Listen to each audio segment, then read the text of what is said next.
సేపట్లో రేవంత్ రెడ్డి గారు ఆయన దగ్గరికి రావటం, ఇద్దరు షేక్ హ్యాండ్ ఇచ్చుకోవటం, ఆయన ఆరోగ్యం ఎలా ఉందని రేవంత్ రెడ్డి గారు పరామర్శించడం, ఇవంతా కూడా ఇప్పుడు చర్చ జరుగుతోంది. అంటే సభా మర్యాదలు పాటిస్తున్నారు అనే విషయంలో. సో ఏం చెప్పదలుచుకున్నారు దీని గురించి? అయితే మేడం, కల్వకుంట్ల చంద్రశేఖరరావు గారు తెలంగాణ ప్రజల్ని, సమాజాన్ని ఇంతలా అవమానిస్తుంటే కూడా ఆయన ఏదో పెద్ద గొప్ప ఘనకార్యం చేసేస్తున్నారు అన్నట్లుగా దాన్ని సోషల్ మీడియా అంటారా, మీడియా అంటారా, మరి అనేక వేదికల పైన ఆయన ఏదో మహత్కరమైనటువంటి కార్యక్రమం చేస్తున్నాడు అన్నట్టుగా దాన్ని ప్రచారంలోకి తీసుకురావడము బాధాకరం మేడం. ఎందుకంటే కల్వకుంట్ల చంద్రశేఖరరావు గారు మాజీ ముఖ్యమంత్రి మాత్రమే కాదు, గజ్వేల్ శాసనసభ నుంచి శాసనసభ్యుడిగా ఎన్నుకోబడినటువంటి శాసనసభ్యుడు. ఈ రాష్ట్రానికి ప్రధాన ప్రతిపక్ష నాయకుడిగా ప్రజల పక్షాన తన బాణిని వినిపించగలిగినటువంటి వ్యక్తి.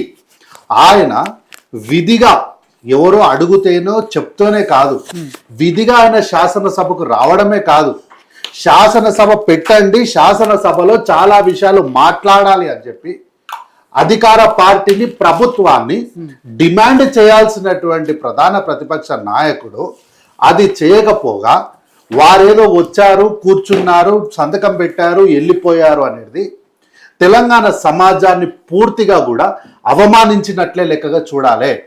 ఎందుకంటే ఇప్పుడు నేనున్నా మేడం, ఇక్కడ నేను వచ్చి కూర్చున్నా, మీరు నన్ను ప్రశ్న అడగాలి, అడిగిన తర్వాత నేను మీ ప్రశ్న విని నేను లెగిసి వెళ్ళిపోతే గౌరవం ఇచ్చినట్ట, అవమానించినట్ట?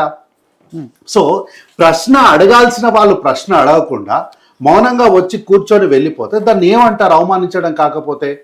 పైనుంచి ఈరోజు ముఖ్యమంత్రి గారు సరే, ప్రధాన ప్రతిపక్ష నాయకులు వారి వయసుకు గౌరవించినారా, లేకపోతే ఆ స్థానాన్ని గౌరవించినారా, వ్యక్తిని గౌరవించినారా, సభా సాంప్రదాయాన్ని గౌరవించినారా, ఇవన్నీ పక్కన పెట్టేద్దాం.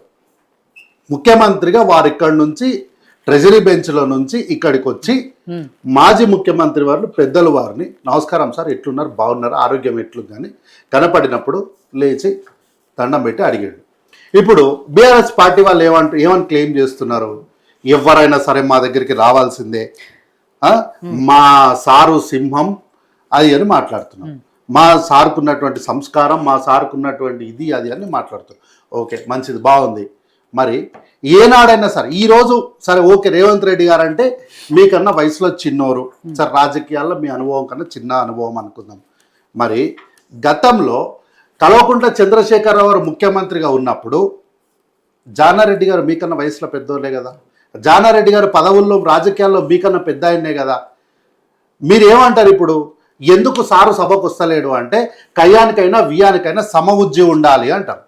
సరే ఓకే, ఈరోజు అంటే సమఉజ్జి లేదని అనుకుందాం, జరసేపటికి మీ వాదన ఏకీభవిస్తాం.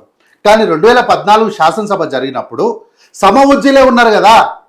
జానారెడ్డి గారు, కల్వకుంట్ల చంద్రశేఖరరావు గారు సమఉజ్జీలు మాత్రమే కాదు మేడం, జానారెడ్డి గారు కల్వకుంట్ల చంద్రశేఖరరావు గారి కన్నా వయసులో కానీ, రాజకీయాల్లో కానీ, పదవుల్లో కానీ, ఆ రోజు వారికి ఉన్న ఆస్తుల్లో కానీ అన్నిట్లో కూడా జానారెడ్డి గారు పెద్దలే. మరి అట్లాంటప్పుడు ఏనాడైనా ఒక్క రోజైనా ముఖ్యమంత్రి స్థానంలో కూర్చున్నటువంటి కల్వకుంట్ల చంద్రశేఖరరావు గారు అక్కడి నుంచి ఇక్కడికి రావాలని మేము అడుగుతలేము. కనీసం అక్కడ నిలబడి జానారెడ్డి గారు నమస్కారం అని ఎప్పుడైనా చెప్పిండా? ఎప్పుడైనా సభా సాంప్రదాయాన్ని పాటించిండా?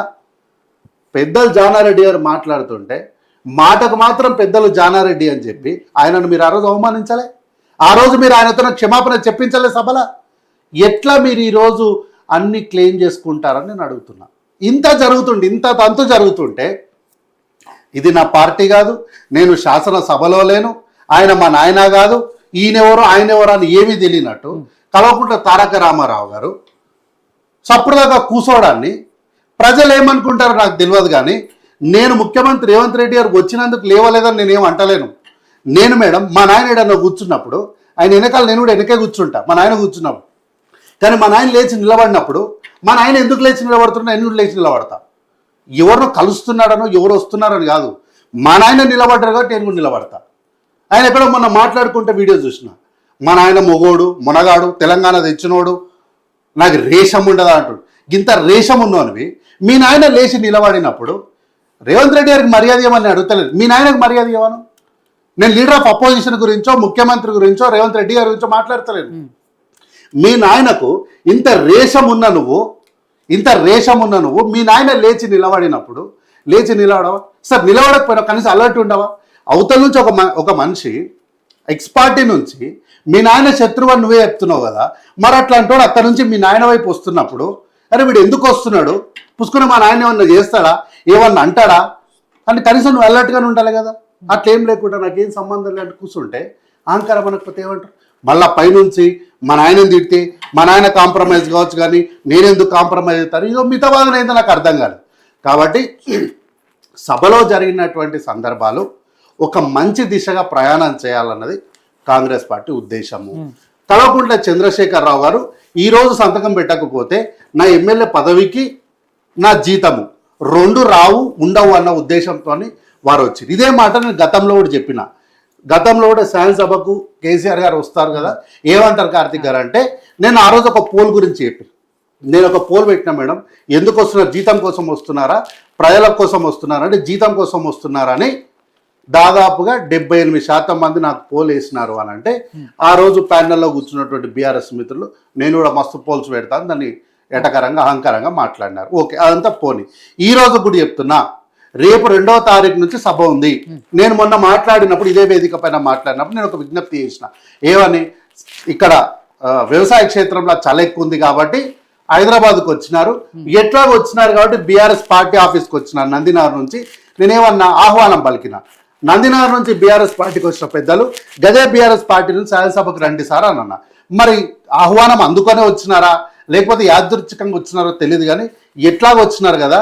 మరి నేనైతే అనుకుంటున్నాను, నేను చెప్పినందుకు వచ్చిరేమో అనుకుంటున్నాను. కాబట్టి ఇప్పుడు కూడా చెప్తున్నా, సార్ మీరు ఎట్లాగో శాసనసభకు వచ్చిరు కదా, వచ్చినారు సంతకం పెట్టి సరే ఫస్ట్ డే అంటే వెళ్ళిపోయారు, ఫస్ట్ డే వదిలేద్దాము, అది గ్రేస్ పీరియడ్ అనుకుందాము. జనవరి 2వ రోజు నుంచి కూడా సభ జరుగుతుంది కాబట్టి దయచేసి మీరు సభకు రండి. మీరు సభకు వచ్చిన తర్వాత ప్రధాన ప్రతిపక్ష నాయకుడిగా ప్రశ్నలు అడగాల్సినటువంటి హక్కు అర్హత మీకు మాత్రమే ఉంది రాష్ట్రంలో. కాబట్టి చాలా ప్రశ్నలు మీరు అడుగుతారని మేము ఆశిస్తున్నాం. ఆ ప్రశ్నలు మీరు అడగాలని మేము అనుకుంటున్నాం. మీరు అడిగితే దానికి సమాధానం చెప్పడానికి ప్రభుత్వంగా కాంగ్రెస్ పార్టీ అధికారిక పార్టీగా మేము సిద్ధంగా ఉన్నాము. ఒకటి మాత్రం స్పష్టంగా హామీ ఇస్తున్నాం కాంగ్రెస్ పార్టీగా, మీ గౌరవాన్ని మేము ఎక్కడ కూడా తక్కువ చేయము. ఎందుకంటే రాజకీయాల్లో మీకు మాకు విభేదాలు ఉన్నాయేమో కానీ వ్యక్తులుగా మీ వయసుకైనా మేము గౌరవిస్తాం. కాబట్టి మీ మర్యాద మేము ఎక్కడ తక్కువ చేయము. సభకు రండి, మీ ప్రశ్నలు అడగండి, సమాధానం చెప్పడానికి కాంగ్రెస్ పార్టీగా అధికార పార్టీగా మేము సిద్ధంగా ఉన్నాం.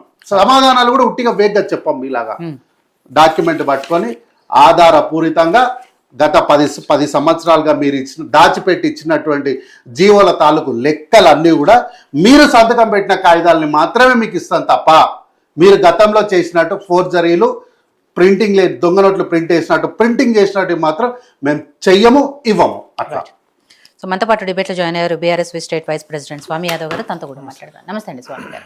స్వామి గారు, ఏదైతే నిన్న అసెంబ్లీ సమావేశాలు స్టార్ట్ అయ్యాయో దానికి కేసీఆర్ గారు వచ్చారో, ఇవంతా కూడా వచ్చిన తర్వాత ఆయన ఏం జరిగింది, ఎంతసేపు ఉన్నారు, రేవంత్ రెడ్డి గారికి ఆయనకి మధ్య ఏం జరిగింది